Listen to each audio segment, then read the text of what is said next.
할렐루야, 예수님의 사랑으로 성도 여러분을 사랑합니다. 하나님께서 세계 모든 민족 중에서 유일하게 택하신 이스라엘 민족이었습니다. 하나님께서 아브라함을 부르시고 그를 통하여 밤하늘의 별보다도 많은 민족이 되게 하겠다고 약속하신 민족이었습니다. 그리고 하나님은 약속을 지키신 하나님이시기에 아브라함의 후손으로 큰 민족을 이루게 하시고 온갖 우여곡절 끝에 그들을 마침내 약속의 땅 가나안에 정착하게 되었습니다. 그들이 하나님의 말씀에 순종했다면 바로 들어갈 가나안이었습니다. 그러나 그들이 교만하고 완악해서 불순종했기에 광야에서 40년간 온갖 일을 겪은 후에 가나안에 들어간 겁니다. 하지만 그들은 가나안에 들어가서도 하나님을 배신했습니다.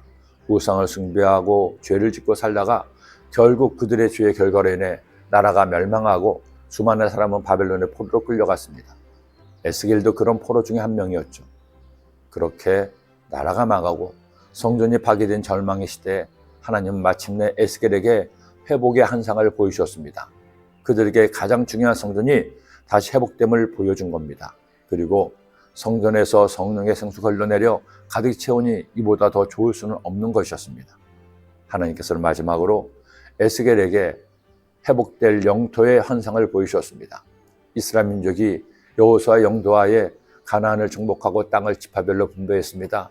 그런데 이번에 다시 땅을 분배하는 환상을 보여주신 거죠.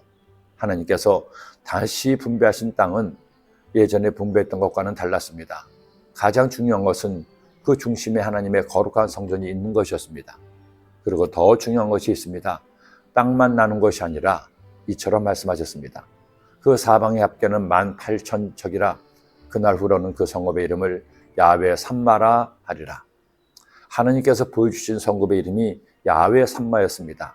즉 하나님이 거기 계신다는 뜻입니다. 아무리 땅이 넓어도 아무리 성이 견고해도 아무리 성전이 크고 화려해도 하나님이 거기 계시지 않으면 아무 소용이 없습니다. 하지만 하나님께서 에스겔에게 마지막으로 보여주신 성읍과 땅은 마치 요한계시록에 나오는 새하늘과 새 땅처럼 하나님이 함께 하시는 거룩한 곳이었습니다. 성령으로 나를 데리고 크고 높은 산으로 올라가 하나님께로부터 하늘에서 내려오는 거룩한 성 예루살렘을 보이니 하나님의 영광에 있어 그 성의 빛이 지극히 귀한 보석 같고 벽옥과 수정같이 맑더라. 크고 높은 성곽이 있고 12문 있는데 문에 12천사가 있고 그 문들 위에 이름을 썼으니 이스라엘 자손 12지파 이름들이라.